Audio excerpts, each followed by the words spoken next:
তৃণমূল কংগ্রেসের বাহিনী যখন নিউ মার্কেট থানা আক্রমণ করেছিল, পুলিশ গিয়ে ওই টেবিলের তলায় লুকিয়ে পড়েছিল, কার ছবি বুকে করে নিয়ে ঘুরছিল। আর কে আক্রমণ করেছিল?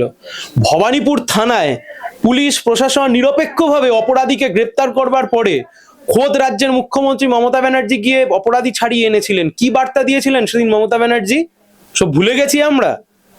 এই পুলিশ ওয়েলফেয়ারের নাম করে কি চলছে রাজ্যের মানুষ আমরা জানি না? পুলিশ ওয়েলফেয়ারের নাম করে রাজ্যের বুকে কি চলছে আমরা জানি না?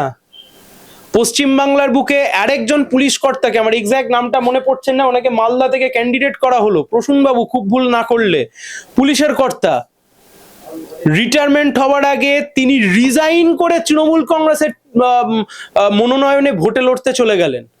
গোটা পুলিশ প্রশাসনের নিরপেক্ষতা, গোটা পুলিশ প্রশাসনের সক্রিয়তা, গোটা পুলিশ প্রশাসনের এফেক্টিভনেস তৃণমূল কংগ্রেসের সরকারের 12টা বাজিয়ে দিয়েছে।